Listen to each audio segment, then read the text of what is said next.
Booster dose కంటే ఎక్కువ dose ఇవ్వాలి ఇప్పుడు. అందుకొరకు ఏంటో డోస్ చూద్దామా రండి. కీర్తన 9:9-10 వచనాలు చదువుకుందాం. Psalm 9:9 and 10. ఈరోజు ఈ ధైర్యం నీకు కావాలి. దేవుని దగ్గరికి వస్తే మొదటిది భద్రత, రెండవది బలము. ఎవరికి బలం ఇస్తా అన్నాడు దేవుడు? ఆయన ఆశ్రయించిన వారు ఎవరట? 9వ కీర్తన 9-10 వచనాలు కలిసి చదువుకుందాం. అందరం కలిసి చదువుదాం. నలిగిన వారికి తాను మహాదుర్గమగును. ఎవరికి? ఈరోజు నలిగిపోయి వచ్చావా దేవుని దగ్గరికి? రెండోది చూడండి, ఆపత్కాలంలో వారికి మహాదుర్గమగునట. ఈరోజు నలిగిపోయి గుండె బరువెక్కి వచ్చావా? దడదడలాడుతూ ఉందా? ఇప్పుడు బాగానే చెప్తామండి, కొద్దిగా సిమ్టమ్స్ తేడా కొడితేనే అందరూ బాగానే రోషంగానే మాట్లాడతారు. రాకముందైతే ఏం కాదు సిస్టర్, ఇట్స్ ఓకే, ఏం కాదు. అరే బ్రదర్, 3 రోజులు తుమ్ముతావు, దగ్గుతావు, జ్వరం వస్తుంది, పోతుంది, మంచిగా అయిపోతే ఏం కంగారు పడకని చెప్తావు. నీకొస్తే ఇంత కాన్ఫిడెన్స్లో నువ్వు అంతమందికి మోటివేషన్ ఇచ్చిన నీవు, అది వచ్చిన వెంటనే ఏమండి రేపటి చర్చ్ మానేస్తుంది అక్కడ అంత ఏదో ఆశ్చర్య బ్రదర్. ఇంకా స్టార్ట్ అవుతుంది. 9వ కీర్తన రండి చదువుదాము. 9-10 వచనాలు కలిసి చదువుదాం. Psalm 9:9 అంటే ఏమో చూడండి, నలిగిన వారికి తాను మహాదుర్గమగును, ఆపత్కాలంలో వారికి 10వ వచనం కూడా చదువుదాం. 10:10. యెహోవా నిన్ను ఆశ్రయించు వారిని నీవు విడిచిపెట్టు వాడవు కావున నీ నామం ఎరిగిన వారు నిన్ను నమ్ముకుంది. దేవుడు నట్టేట్లో ముంచిపోయే దేవుడు కాదండి. కృంగిపోయి నువ్వు దేవుని దగ్గరికి వచ్చావా, లేవనెత్తుతాడు. కన్నిటితో మగ్దలేని మరియలాగా ఆ రెక్కల చాటుకు వచ్చావా, సంతోషగానాలతో పంపించాడు. బలహీనమైపోయి బహుశా నేను ఇమాజిన్ చేసుకుంటే మగ్దలేని మరియా పొజిషన్లో మనం ఉంటే మాత్రం ఆ సుగంధ ద్రవ్యం పట్టుకొని ఏం మోసుకొని పోతాం ప్రభా, అంత అయిపోయింది, స్టోరీ అంతా అయిపోయిందని పోయేవాళ్ళం. అక్కడ పోయిన తర్వాత రెక్కల చాటు చూసిన తర్వాత ఇంకా సుగంధ ద్రవ్యాలు ఆడ ఇసిరేసి సంతోషం ఎంత సంతోషం పరిగెత్తుకుంటూ పోయిందంటే బ్రదర్స్ దగ్గరికి ఇన్ఫార్మ్ చేయడానికి, ఆమె సంతోషంలో ఏం చెప్తుందో మర్చిపోయింది. సంతోషం అంత ఎక్కువ అవుతుంది దేవుని రెక్కల చాటుకు వస్తే. కన్నీరు కాస్త నాట్యంగా మారాలి, కృంగుదల కాస్త ధైర్యంగా మార్చబడాలి, బరువెక్కిన నలిగిపోయిన గుండె కాస్త ధైర్యపరచబడాలి. ఇప్పుడు అక్కడ వచ్చిన తర్వాత ఏం చేస్తుందండి? ఆ బాధ అంతా ఆమె ఎవరి దగ్గర చెప్పుకుందండి? ఇప్పుడు ఆమె ఏడవడానికి కొరకు ఏ ప్లేస్ ఎంపిక చేసుకుంది మగ్దలేని మరియా? WhatsApp video call. ఎవరు చెప్పుకొని ఏడుచుకోవాలి ఇప్పుడు నేను? నీ ఏడుపు ఎవరు వినరు, ఎందుకంటే అందరూ ఏడుస్తున్నారు కాదండి. ఇప్పుడు నీ బాధ గురించి చెప్పావనుకో, ఏమని, నాకు చాలా వారం కష్టంగా ఉందంటే, నీ కష్టం కూడా నాది ఇంకెక్కువ కష్టం అంటారు కాదండి. ఈ దినాలు ఎట్లయిపోయిందంటే, మొన్న ఎవరో జోక్ పంపించారు, నీకు దగ్గు కానీ జలుబు కానీ రాకపోతే నువ్వు ఈ దేశానికి కాదు, ఈ భూమండలానికి చెందినోడు కాదంట. ఆకాశం చూడబడి ఉండాలి. You must be alien if you are not getting any cough, cold or any sneezing అని. దగ్గు, కాఫ్, జ్వరం లేకపోతే నువ్వు ఈ మనిషి ఇక్కడ కాదు, భూమండలం చెందినోడు కాదు, నువ్వు బయట నుంచి వచ్చినోడు ఉండాలంటున్నా. ప్రతి ఒక్కరికి ఉన్నాయి లేదండి? లేదా? కూర్చొని పాపం కష్టం మీద కూర్చున్నారు కొంతమంది, ఇంక్లూడింగ్ మీ. అబ్బా టయర్డ్గా ఉంది బ్రదర్. అవును, వాస్తవమే, కాదంటలేదు. మనమేమన్నా మానవాతీతమైన శక్తి అని ఉందా? ఏదో పునరుద్ధాన శక్తిని నడుపుతున్నాం, కానీ that doesn't mean that we are not humans కదా. మనుషులు ఉన్నాం, వీక్నెస్ ఉండదా అండి? 4 సర్వీసులు తీసుకోండి, మీకు కూడా అర్థమవుతుంది వీక్నెస్ ఏందో. వీక్నెస్ అనిపిస్తుంది, కరెక్టే, కాదనట్లేదు. వాస్తవంగా చూస్తే ఆ కన్నీటి పర్యంతమై ఆ ప్రాంతానికి ఆమె వచ్చినప్పుడు భారభరితం అయిపోయి అసలు తన కన్నీరు ఎవరు చెప్పుకోవాలో తోచని పరిస్థితి. కానీ everybody is going through same problem. అందరికీ ఏముందండి? అదే ప్రాబ్లం. మన ఒక బ్రదర్ ఫోన్ చేశాడు, జోక్ చెప్తున్నాడు. ఆయన కోవిడ్ వచ్చిందని సేవకుని ఫోన్ చేసి, అంకుల్ నా వల్ల కావట్లేదు అంకుల్, ప్రాణాలు పోతున్నాయి అంకుల్, కోవిడ్ లాగా అనిపిస్తుంది అంటే, ఆ సేవకుడు ఎలా రిప్లై చేశాడు? ఏ బిడ్డ కష్టపడక బిడ్డ, నాకు సిటీ స్కోర్ ఎంత ఉంది తెలుసా స్టార్ట్ చేశాడు. ఎవరండి? సేవకుడు చెప్తున్నాడు, నీకంటే డబల్ ఉంది నాకు ఇన్ఫెక్షన్ అని. ప్రతి ఒక్కరికి బాధ ఉన్నప్పుడు నువ్వు ఎవరి దేవుడు చెప్పుకొని ఏడుచుకుంటావు. నీ ఏడుపు ఎవరికి కూడా ఎవరికి సంతోషం కాదండి. Don't waste your tears in a wrong place. That's what I want to tell you. మరి నువ్వు ఏడవలసిన ప్లేస్ ఎక్కడ? 91వ కీర్తన బ్యూటిఫుల్ 15వ వచనం. నువ్వు ఏడవలసిన ప్లేస్ ఇది. Come to the right place, shed your tears in the right place. Like how మగ్దలేని మరియా వచ్చి కరెక్ట్ ప్లేస్లో ఏడిచిందండి. మిగతా సిస్టర్స్కి ఈ సిస్టర్కి ఉన్న స్పెషాలిటీ ఏంటంటే, అందరూ ఏడ్చారు, కానీ ఈమె ఏడ్చింది కరెక్ట్ ప్లేస్లో ఏడిచింది. You have every right to cry, full licence, ఇష్టం వచ్చినట్టు ఏడవండి. ఎక్కడ? ఆయన రెక్కల చాటు అక్కడ వచ్చి ఏడవండి. మగ్దలేని మరియా, లాజరు మరియా, వీళ్ళకి ఒక స్పెషాలిటీ ఉందండి. వాళ్ళు ఏడిచే ప్లేస్ పర్ఫెక్ట్ ప్లేస్ ఎంపిక చేసుకొని ఏడుస్తారు. యేసు పాదాల మీద పడి ఉత్తమమైన ప్రాంతంకి వెళ్ళి ఏడిచింది. ఎవరు? మరియా. అన్న ఇక్కడ ఏడిచింది, దేవుని మందిరంకి వెళ్ళి ఏడిచింది. ఏడిచేటప్పుడు కూడా ప్లాంట్గా ఏడవండి. If I'm wrong forgive me, but this is truth from the word of God. దేవుని వాక్ సత్యం ఇది కదా. రాంగ్ పర్సన్ దగ్గరికి వెళ్ళి ఏడిస్తే చికాక్ అంటారు, వాళ్ళు ఇరిటేట్ అవుతారు కదా. మీరు ట్రై చేయండి కావాలండి. ఊరికే భర్త దగ్గర పోయి ఏడవండి, పారిపోతాడు ఇల్లు వదిలేసి. ఇక ఊరికే అమ్మ దగ్గరికి పోయి ఏడుస్తే ఏమి ఏడుస్తావు బిడ్డ, నేను ఏడుస్తాను, నువ్వు ఏడుస్తూ, ఇద్దరు కలిసి ఏడుచుకున్నాను దా అంటారు. ఇవి ఏడ్చే ప్లేస్ కూడా చూస్. ఎక్కడ? 91:15 రండి, ఎక్కడ ఏడవాలో చూద్దాం రండి, అందరం కలిసి చూద్దాం. అతడు నాకు మొర్ర పెట్టగా నేను అతనికి ఉత్తరం ఇచ్చేదను, శ్రమలో నేను అతనికి తోడై ఉండేదను, అతన్ని విడిపించి. ఇప్పుడు అతడు వచ్చి మొర పెడతాడంట. 91వ కీర్తన ఎక్కడండి? ఆ రెక్కల చాటున. సిస్టర్ మగ్దలేన మరియా, ఎక్కడ మనం ఏడ్చేది అంటే ఒకటే ప్లేస్, ఆ రెక్కల చాటుకి వెళ్ళి ఏం చేస్తుంది? ఏడుస్తూ ఉంది. ప్రభు అన్నాడు, ఎందుకు ఏడుస్తున్నావు? ఎవరిని ఎదుగుతున్నావు? అప్పుడే పాట రాయడానికి కృపనిచ్చాడు. ఎందుకమ్మా ఏడ్చుతున్నావు? ఎవరిని? ఏడవలసిన అవసరం లేదు. ఆ ప్లేస్కి వస్తే అంత కన్నీరు ఏం చేస్తారండి? అలా దుడిచేస్తాడు. అదే కానీ రాంగ్ ప్లేస్కి వెళ్ళి ఏడుస్తే నీ ఏడుపుని చూసి నవ్వుతూ ఉంటారు కొంతమంది, శాడిస్టులు ఉంటారు కొంతమంది. వాళ్ళకి నువ్వు ఎంత ఏడుస్తే అంత సంతోషం. నేను నవ్వుతున్నారు ఏంది? ఆహా, ఎక్స్పీరియన్సా? ఓకే. వాళ్ళు నువ్వు ఎంత ఏడుస్తే, నీ ముఖంలో ఎంత దుఃఖం చూస్తే వాళ్ళకి అంత ఆనందం. ఆ మాట వరుస కంటి తుడమంటారు. పర్లేదు, దేవుడు కన్నీటి అంతా తుడిచేస్తాడులే అని మనసులో బాగా ఇంకేడు ఇంకా. ఎందుకంటే నువ్వు ఏడిపే వాళ్ళకి సంతోషం. కానీ మగ్దలేని మరి అలా రాంగ్ ప్లేస్లో ఏడవలేదు. పోయి ఎక్కడ ఏడ్చింది? రెక్కల చాటును ఏడ్చింది. ఇర్మియా ఏడవలేదండి? ఇర్మియా అయితే ఓ అంటూ మీ ఏడిపే ఎప్పుడు. ఈ ఇర్మియా ఏడుపు కన్నీరు ఎట్లంటే దేవుని దగ్గరికి వెళ్ళి కుమ్మరించేసుకుంటాడు. You have every right. Licence number 2. ఏడ్చేటప్పుడు ఎలా ఏడవాలి? 62వ కీర్తన 8వ వచనం. ఏడ్చేటప్పుడు రైట్ ప్లేస్లో ఏడవాలి. రెండోది 62:8 ఎట్లా ఏడవాలండి? సగం ఏడవద్దండి దేవుని మందిరంలో. 62:8 గట్టి చదువుదాం. ఆయన సన్నిధిని మీ హృదయములను కుమ్మరించుడి. దేవుడు ఇప్పుడు కుమ్మరించడం అంటే అట్లా చిలుకరింప. ఇప్పుడు గ్లాస్ ఉందండి, అర్థం కావడం కొరకు ఏం పడగలేను కానీ ఇప్పుడు గ్లాస్ ఉంది. కుమ్మరింప అంటే ఏందండి? ఇట్లున్నది కాస్త, ఇప్పుడు ఇట్లున్నది కాస్త మొత్తం ఎంటీ చేసేయండి. ఎట్లా? ఇంకా మళ్ళీ ఇంకొక చుక్క కూడా రావద్దు పక్కన. ఎక్కడ? ఆయన రెక్కలు కాకుండా వేరే ప్లేస్లో ఒక చుక్క కూడా ఏడవద్దు. అందుకొరకే హన్నా వచ్చి యేసు ప్రభు దేవుని సన్నిధిలో షిలోహులో కుమ్మరించేసిందండి. నాట నుండి దుఃఖముఖిగా మానేసింది, ఉండలేదు. ఏడుస్తట్లు ఏడవాలి. పెండింగ్ ఎపిసోడ్లు ఇవ్వకండి.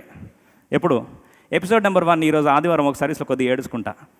ఎపిసోడ్ నెంబర్ 2 మళ్ళీ గ్యాప్ తీసుకొని భర్త దగ్గర కొద్దిగా, పిల్లల దగ్గర కొద్దిగా, అత్త దగ్గర కొద్దిగా, మామ దగ్గర కొద్దిగా. ఈ ఇన్ని ఎపిసోడ్లు వద్దు, ఎవరు కేర్ చేయరు. నెంబర్ 1 ఆయన రెక్కల చాటుని ఏడవాలి. రెండోది కుమ్మరించేసి ఏడవాలి. ఎట్లా పోసేయాలండి? హృదయ భారమంతా పోసేయాలి.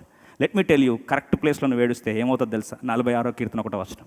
Psalm 46:1. నలిగిన నీ జీవితంలో ప్రభు యొక్క సరైన రెక్కల చాటుకొచ్చి నీ హృదయ భారమంతా కుమ్మరించే. Let me tell you how God answers it. 46వ కీర్తన 1వ వచనం. 46:1 త్వరగా చదువుకుందాం. దేవుడు మనకు ఆశ్రయమును దుర్గమునై ఉన్నాడు, ఆపద కాలంలో ఆయన నమ్ముకొనదగిన దేవుడు. కరెక్ట్ టైంలో నమ్ముకొనదగిన సహాయుడు. అదే నూతన నిబంధనకు వస్తే హెబ్రీ 4వ అధ్యాయం 16వ వచనం. Book of Hebrew chapter 4:16. 4:16 త్వరగా చదువుకుందాం, అందరం కలిసి చదువుకుందాం. హెబ్రీ 4:16 అందరం కలిసి చదువుకుందాం. మనము కనికరింపబడి సమయోచితమైన సహాయము కొరకు కృప పొందినట్లు ధైర్యముతో కృపాసనం వద్దకు.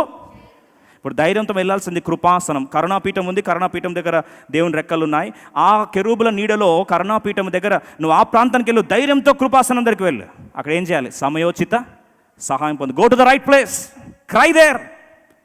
ఎవరు అక్కడ ఆపరు తెలుసా? అక్కడ నువ్వు ఏడుస్తుంటే తాగిన దానిలో ఏడుస్తున్నాను ఎవరు అన్నారు అక్కడ? ఎందుకంటే నలిగిన హృదయాన్ని, నలిగిన బాధను, బరువెక్కిన గుండెను, కన్నీటి యాత్రను అర్థం చేసుకునే దేవుడు, ఒక్కొక్క చుక్కను తీసుకెళ్ళి దాచిపెట్టుకునే దేవుడు ఆ ప్రాంతంలో నీ కన్నీటిని వింటాడు. Cry in the right place, సంపూర్తిగా ఏం చేయాలి? కుమ్మరించి ఏడవు. లెట్ మీ టెల్ యూ, దేవుని దగ్గర మొత్తం ఓపెన్ చేసుకుని ఏడ్ చేసిన వాళ్ళకి వేరే ఏడవలసిన అవసరం రాదండి. Let me tell you, come to the right place and cry. దేవుని దగ్గర ఏడ్చు, పర్లేదు. యూ కెన్ క్రై లైక్ నీ భారం అంతా దింపేసుకో. అక్కడ దేవుడు సమయోచిత సహాయం నిన్ను బలపరుస్తాడు, ధైర్యపరుస్తాడు. సమయోచిత సహాయం ఇచ్చి ఆ వ్యక్తి కన్నీటి ప్రార్థనలో మొరపెట్టుకున్నాడు కనుక దేవుడు అతను ఏం చేశాడు? తప్పించాడు. ఏం చేశాడు? విడిపించాడు. ఇదే కదా దేవుడు కోరేది. ఇశ్రాయేలు ప్రజలను చూస్తూ అంటాడు ప్రభు, మత్తయి సువార్త 23:37 చదువుకుందాం, ఆరాధనలో ప్రవేశిస్తాం. మత్తయి సువార్త 23:37. నిజంగా యేసుప్రభు ఏడుస్తున్న ప్రాంతం అది. యేసుప్రభు నాకు తెలిసి 2 ప్రాంతాలు ఏడ్చాడు. ఒకటి, యేసుప్రభు వారు లాజరు చనిపోయినప్పుడు ఏడ్చాడు. ఇంకోటి, ఇశ్రాయేలు ప్రజలు మెడవంచిన స్వభావంతో గొర్రెల ఈ యొక్క కోడి తన పిల్లలను దరి చేర్చినప్పుడు తల్లి కోడి దగ్గరికి పిల్లలు రాకుండా దూరం పారిపోతున్న దృశ్యాన్ని చూసి ప్రభు ఏం చేశాడండి? ఏడ్చాడు. అసలు నిజంగా నువ్వు దేవుని బిడ్డవైతే యేసుప్రభు కన్నీరు నీ కన్నీరు అవుతుంది. చూడండి, చదువుదాం. యెరూషలేమా యెరూషలేమా, ప్రవక్తలను చంపొచ్చు, నీ యొద్దకు పంపబడిన వారిని రాళ్లతో కొట్టొచ్చున్న ఉండుదన్న. కోడి తన పిల్లలను రెక్కల క్రింద కేలాగూ చేర్చుకున్నాను, అలాగే నేనును నీ పిల్లలను ఎన్నో మార్లు చేర్చుకునవలనని ఉంటిని, కానీ మీరు వాళ్ళకపోతే. ప్రభు ఏడుస్తుంటాడు, నా బాధ ఇదే. ఎన్నోసార్లు కోడి తల్లి తన పిల్లల్ని రెక్కల కింద పిలిపించి కాపాడాలని ఎంతగా ప్రయత్నిస్తే మీరు రావట్లేదే. గుండె పగిలిపోయి ఏడ్చేశాడు. యెరూషలేము వైపు చూస్తున్నాడు, కొండెక్కుతా ఉన్నాడు, ఏడ్చేశాడు ప్రభు. ఈరోజు ఒక మాట చెప్పాలని ఆశపడుతున్నా. దేవుని కన్నీరు ఎప్పుడు తెలుసా? నీ కన్నీరు సరైన ప్రాంతంలో రాకుండా ఏడ్చేంత వరకు ఆయన ఏడుస్తూనే ఉంటాడు నీ కొరకు. కోడి, ఆ తల్లి కోడి అపాయం పొంచుంది పిల్లలకు అన్నప్పుడు శబ్దం చేస్తాడు తెలుసా? తల్లి కోడి అక్కడ శబ్దం ఒక డిఫరెంట్ నాయిస్ క్రియేట్ చేస్తుంది. ఈ పిల్ల కోడులు వెంటనే ఆ శబ్దాన్ని విని ఆ ఫ్రీక్వెన్సీస్కి రెస్పాండ్ అయ్యి పరిగెత్తుకుంటూ వచ్చే పైనుంచి గద్దర వస్తూ ఉన్నాడు అనుకోండి. ఆ గద్ద చూసి భయపడిపోతాయి ఇవి.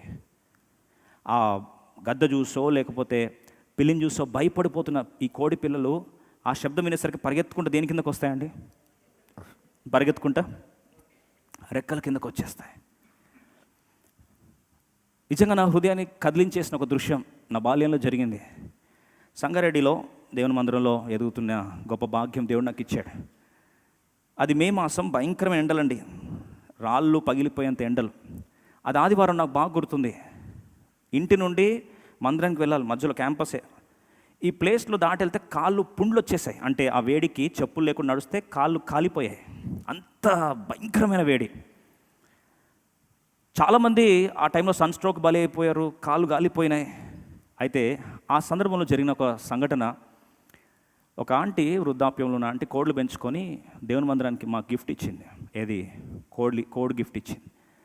ఆ కోడి ఆల్మోస్ట్ 4 months దాకా మందిరం ఉండే. ఆ కోడి గిఫ్ట్ ఇచ్చినప్పుడు అది 3 గుడ్లు పెట్టిందండి. ఎన్ని గుడ్లు? 3 గుడ్లు పెట్టాయి. ఆ 3 గుడ్లని ఆ కోడి ఏం చేసిందంటే తల్లి పొదిగింది. 3 గుడ్ల నుండి కోడి పిల్లలు పుట్టాయి, బయటకు వచ్చాయి. ఆ కోడి పిల్లలు బయటకు వచ్చాయి. అంతా తెలుసు కదండి, వాతావరణం, క్యాంపస్ అంతా శబ్దాలు. కోడి పొద్దున శబ్దాలే, అది శబ్దాలు. ఇవి చిన్నపిల్లలు, అవి కూడా శబ్దాలు చేస్తూ తిరుగుతూ ఉండేవి. అయితే ఈ కాళ్ళు కాలిపోయేంత వేడిలో మధ్యాహ్నము వర్షిప్ మెసేజ్ అయిపోయేదాకా శబ్దాలు వస్తూ ఉన్నాయండి, చిన్న పిల్లల, కోడి పిల్లల శబ్దాలు. 12 ఆ వర్షిప్ మెసేజ్ అయిపోయింది. ఆ సైలెన్స్లో కోడి పిల్లల శబ్దాలు సైలెంట్ అయిపోయినాయి, శబ్దం రావట్లేదు. రాకపోయేసరికి వెంటనే ట్రైనింగ్ గార్డ్ స్టూడెంట్స్ ఉండేవారు, వారికి డౌట్ వచ్చేసి ఏంటి కోడి పిల్లల శబ్దాలు రావట్లేదు, పిల్లి ఎత్తుకపోయిందేమో అని భయపడిపోయి పరిగెత్తుకుంటూ ఆ ప్రాంతం వెతుకుతూ ఉంటే కోడి పిల్ల ఎక్కడ కనిపించట్లేదండి, నోవేర్. ఏంటి శబ్దం అయిపోయింది, ఏమైపోయింది అని బయట వెతుకుతూ ఉంటే నేను బయటకు వచ్చాను, వాష్రూమ్ వెళ్తాను సన్నది. అది చూసేసరికి ఏమైందంటే, తమ్ముడు ఇది ఏదో కోడి పిల్లల శబ్దాలు రావట్లేదు, ఏమైపోయిందో, సంథింగ్ ఈజ్ ఫిషీ అని. సరే వెతుకుదామని బయలుదేరాము. వెతుకుతూ వెళ్తే ట్యాంక్ బ్యాక్ సైడ్ అండి, ఆ ప్రాంతంకి వెళ్ళి చూసేసరికి తల్లి కోడి అలా నిర్గాంతకు పోయి పడిపోయి ఉంది. అప్పుడు అనుకున్నాం తల్లి కోడి ఏందని చూస్తే అది చచ్చిపోయిందండి. ఒకసారి ఆ దృశ్యం, ఇట్ వాస్ డెడ్. చనిపోయేసరికి అనుకున్నాం అయ్యో తల్లి చనిపోయింది, పిల్లలు కూడా, కోడి పిల్లలు కూడా తినేసాయేమో, పిల్లి తినేసిందేమో అనుకొని, లేదా వేడికి ఏమైపోయిందని అనుకుంటా ఉండి ఆ సేవకుడు ఏం చేశాడు, సరే చనిపోయింది కదా అని ఆ తల్లిని ఇట్లా పక్కన జరిపాడండి. ఆ తల్లి కోడిని తీసేద్దాము, మరి దీన్ని బయటపడేద్దామని తల్లి కోడి పక్కన జరిపితే దాని కింద 3 ఆ కోడి పిల్లలు, ఆ రెక్కలు అండి, అలాగే రెక్కలు పడేసి ఉంది, ఆ రెక్కల కింద కోడి పిల్లలు ఉన్నాయి. You believe it or not అండి, గుట్టు చప్పుడు కాకుండా కోడి పిల్లలు దాని కింద రెక్కల కింద ఉండిపోయినాయి. ఇట్లా ఇట్లా వణుకుతూ ఉన్నాయండి ఆ కోడి పిల్లలు. ఆ తల్లి ఏమైంది? చనిపోయింది. ఆ దృశ్యం చూసినప్పుడు కళ్ళలో నీళ్లు ఆగలే. అంటే పిల్లలకు అపాయం పొంచుందని, ఆ భయంకరమైన వేడి ఉందని ఆ తల్లి ఒళ్ళు గాల్చేసుకుంది, సన్ స్ట్రోక్కి బలి అయిపోయింది, కింద కాలిపోతున్న వేడి. కానీ ఆ రెక్కలు చాప ఏం చేసిందండి? పిల్లల్ని కాపాడేస్తాను. ఒక ప్రశ్న అడగాలని ఆశపడతా ఉన్నా.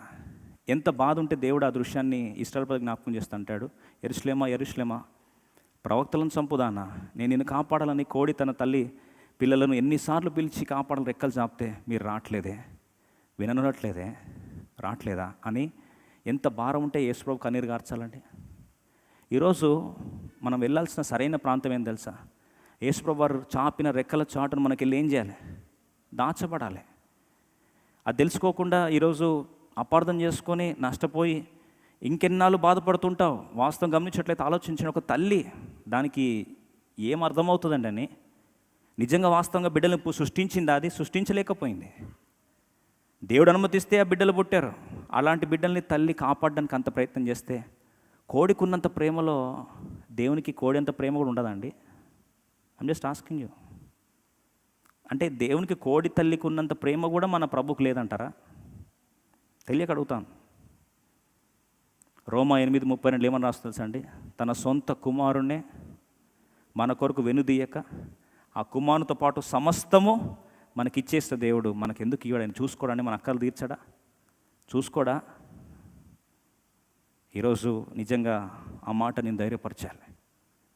ఓ తల్లి కోడికే పిల్లల్ని కాపాడాలని రెక్కలంత చాపి ప్రాణాలు ఇచ్చేస్తే, నీ కొరకు నా కొరకు దేవుడు తన సమస్తాన్ని అర్పించి ఆ తెరబడిన సమాధి రోజు నీతో మాట్లాడుతూ ఉన్నాడు.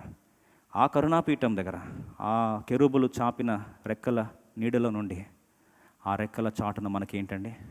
భద్రత. రెండవది, రెక్కల చాటున మనకు బలము. భద్రత, బలము, సేఫ్టీ అండ్ స్ట్రెంగ్త్. ఒకసారి లేచి నిలబడదాం. రెక్కల చాటున మన కుటుంబాలు అప్పగించుకుందాం. ఎవరెక్కడున్నా సరే లైవ్లో వీక్షిస్తున్నారు.